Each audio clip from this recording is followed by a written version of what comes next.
नमस्कार। बिहार चुनावों के परिणाम हमारे सामने हैं और जैसा कि आपने देखा होगा कि पिछले कई बार से एग्जिट पोल के नतीजे गलत आ रहे हैं। इस बार भी लगभग सभी एग्जिट पोल के परिणाम गलत ही आए। तो क्या वक्त नहीं आ गया है कि एग्जिट पोल की अवधारणा को उठाकर डब्बे में बंद कर दिया जाए?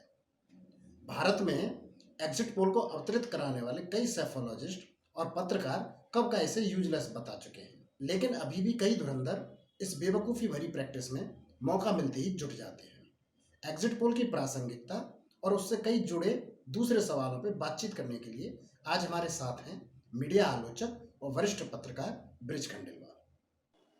मीडिया भारती .net में सर आपका स्वागत है। एग्जिट पोल जो है अब लगातार गलत आ रही है, क्या वजह हो सकती है? आपको क्या लग रहा है? देखिए, ये एग्जिट पोल्स नहीं है, बेसिकली ये ओपिनियन पोल्स हैं।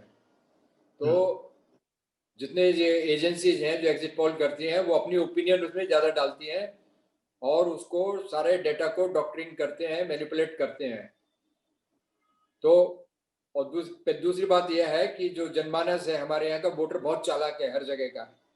वो सोचता कुछ है, कहता कुछ है, करता कुछ और है। तो अक्सर जब वेव नहीं होती है तो ये एग्जिट पोल गलत ही जाएंगे। तो नॉर्मल इलेक्शन जब भी होंगे तो वो गलत ही जाएंगे। जहाँ वेव होती है वह अनुमान लगाया जा सकता है कि किधर जाएगा, जैसे कि जनता पार्टी के टाइम में हुआ 1977 में, और भी कई वेव वाले इलेक्शंस हुए हैं। तो वेव का तो आइडिया लग जाता है। तो जो नॉर्मल इलेक्शन है बिल्कुल ठंडे दिमाग वाले, वहां पर आदमी किसी की दुश्मनी मोल नहीं लेता है और न खुल के बोलता है कि किसको वोट डाला। इसलिए यह चौंकाने वाले रिजल्ट कई बार आते हैं। तो मुझे तो कुछ भी अजीब नहीं लग रहा है। ये तो ओपिनियन पोल्स थे, ओपिनियन पोल्स को उन्होंने एग्जिट पोल का नाम दे दिया और ये लोग सारे के सारे तो अब जैसे चाहे उन्होंने ओपिनियन पोल कहें, एग्जिट पोल कहें, टीवी पे खासकर टीवी मीडिया में तो उनको एग्जिट पोल के नाम से ही दर्शकों के सामने रखा जाता है। अब हाँ आप जब आप कह रहे हैं कि अगर वेव है तो अनुमान लगाना काफी आसान हो जाता है उन लोगों के लिए। एक जो कट थ्रोट कॉम्पिटिशन है उस जहाँ जिस इलेक्शन में उसमें थोड़ा मुश्किल हो जाता है। तो अब मोदी इरा में तो ज्यादातर चुनावों में अब मोदी जी ने भी अपने भाषण में भी कहा कि साइलेंट वोटर भी है हमारा, जो कि अपनी ओपिनियन नहीं देगा और वोट डाल के आएगा, वो किसी से प्रभावित नहीं। तो अब इस बदले हुए माहौल में क्या अब इसको एक अवधारणा के रूप में इसकी कोई प्रासंगिकता बची है? हाँ, ये जो टर्म है नया आया है साइलेंट वोटर, और मुझे लग रहा है ये साइलेंट वोटर बहुत बड़ा सेगमेंट है और आने वाले चुनावों में भी हम इसका देखेंगे, करिश्मा देखेंगे कि ये बोलता नहीं है और ये ना कोई ओपिनियन शेयर करता है, लेकिन इसकी अब पता लग गया है कि एक है, ये भी एक यूनिट है, बहुत बड़ा यूनिट है ये, और ये स्विंग कर सकता है। अब ये साइलेंट वोटर्स में जैसे उन्होंने आइडेंटिफाई किया है, उसमें महिलाओं को किया, तमाम जो गरीबों के लिए उन्होंने स्कीम्स घोषित की हैं, उसके जो बेनिफिशियरीज हैं वो बोलते नहीं है, चुपचाप जाति के आधार पर तो ऐसा लगेगा कि हाँ ये इस जाति का है तो इधर वोट देगा, लेकिन वो जब वो बूथ पे जाता है तो वो कुछ और करके आता है। तो ये आने वाले चुनावों के लिए एक संकेत है। साइलेंट वोटर्स ही डिसाइड करेगा कौन सी पार्टी सरकार में आएगी। ये एक नया वो निकल के आया है। अब ये कहानी भी चल रही थी, मैं देख रहा था बिहार के चुनावों में टीवी पे एक स्टोरी चल रही थी। उसमें जो पुरुष था उसने कहा कि मैं राष्ट्रीय जनता दल को वोट दूंगा, और जो महिला थी उसने कहा कि नहीं मैं तो जनता दल यू को वोट दूंगी। लेकिन उसने वो बात पुरुष के सामने नहीं कही, रिपोर्टर से अलग आके कही। और बाद में उस रिपोर्टर ने जब दोबारा से चुनाव के बाद पूछा तो उसने कहा कि हम दोनों ही मियां बीवी ने जनता दल यू को वोट दिया। तो जिसको जिसको वो साइलेंट मुझे वोटर लग रहा है इसमें, हाँ बिल्कुल आप सही कह रहे हैं, इसमें मीडिया का बड़ा रोल है। मीडिया ने जिस तरीके से हाइप किया आखिरी स्टेज में कि तेजस्वी की जितनी भी मीटिंग्स हो रही है उसमें भीड़ बहुत है, भीड़ बहुत है, तो हवा बदल गई है, हवा बदल गई है।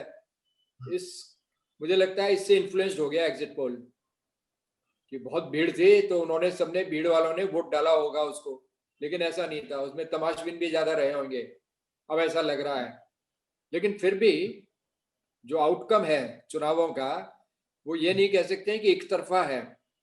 ये अजीब से चुनाव रिजल्ट है, इसको हम रेनबो रिजल्ट्स बोलते हैं। रेनबो का मतलब है कि उस जितने रंग है रेनबो के उतने सभी जीत गए हैं।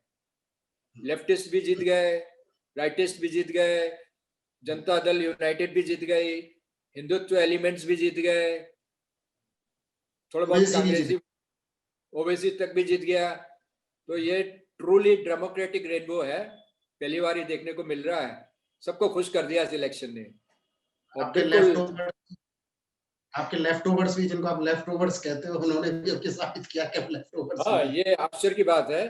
तो आप ये भी नहीं हाँ, कह सकते कि 100% दक्षिणपंथी या हिंदुत्व एलिमेंट जीते हैं, ये भी नहीं कह सकते हैं। टोटल जातिवाद पर भी आधारित नहीं है, ऐसा दिखाई दे रहा है। कम्युनिस्टों में एक और ऊर्जा ये लगता है कि वहाँ का जनमानस बिहार का बहुत पॉलिटिकली एजुकेटेड है, काफी अवेयर है, वो सबको खुश करना जानता है। जैसे एग्जिट पोल लगातार असफल हो रहे हैं, पिछले 5-6 बार से तो हम देख रहे हैं। इस बार भी एक दैनिक भास्कर का जरूर थोड़ा सा नजदीक आता है, जिसने जनता दल यूनाइटेड का एक 120 के आसपास दिया। अब आपको अब कोई दूसरा ऐसा तरीका है एग्जिट पोल के अलावा, जिसके जरिए इस तरीके के कुछ आकलन किए जा सके जो सच्चाई के नजदीक हो? नहीं, मेरे ख्याल से नहीं है। और ये विदेशी है एक्चुअली, ये तो यूरोप और अमेरिका से ये आया है, आयात किया गया है, जो यहाँ की डेमोक्रेसी में वर्क नहीं करेगा एग्जिट पोल। क्योंकि यहाँ का जनमानस, उसको आदत है, वो एक तरीके से वोटर झूठ बोलता है और वो छिपाता है, खुल करके नहीं आता है।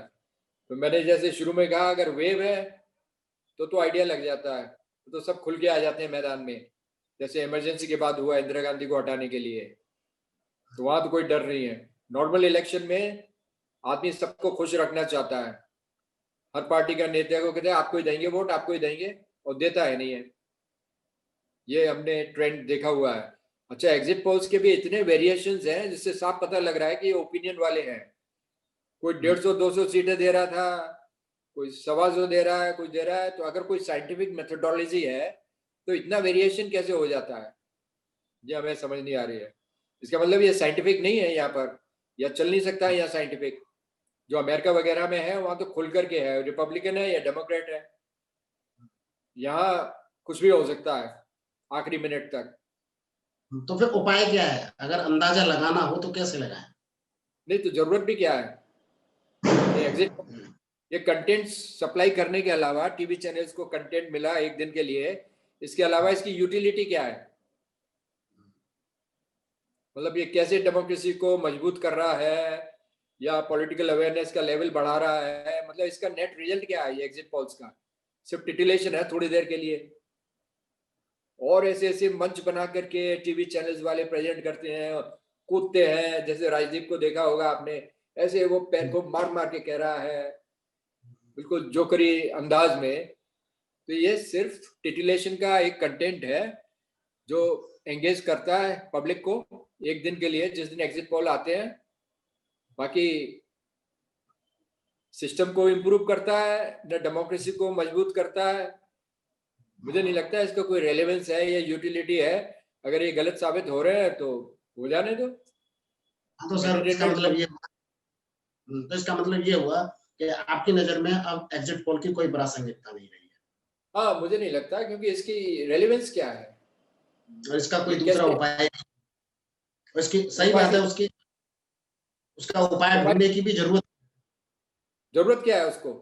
वो कैसे सिस्टम के लिए कैसे जरूरी है ये, जिसके लिए हम ऑल्टरनेटिव ढूंढे, ऑप्शन ढूंढे, उपाय ढूंढे? क्यों फेल हो गए? तो बस एंटरटेनमेंट वैल्यू थी उसकी, एक दिन के लिए हमने मजा लिया। टीआर एक दिन का टीआरपी का खेल हो जाए, कैसे भी पता किसी का नहीं टीआरपी सब्सक्राइब। भी मिली होगी कि नहीं मिली होगी, पर टीआरपी एक दिन का ले जाते हैं, लेकिन अभी फिलहाल तो टीआरपी भी 3 महीने के लिए बंद है, उसका भी हाँ, कोई मुझे लगता फायदा नहीं। ये एग्जिट पोल से ज्यादा तो हमारे जोशी ज्यादा एक्यूरेट बैठ जाते हैं।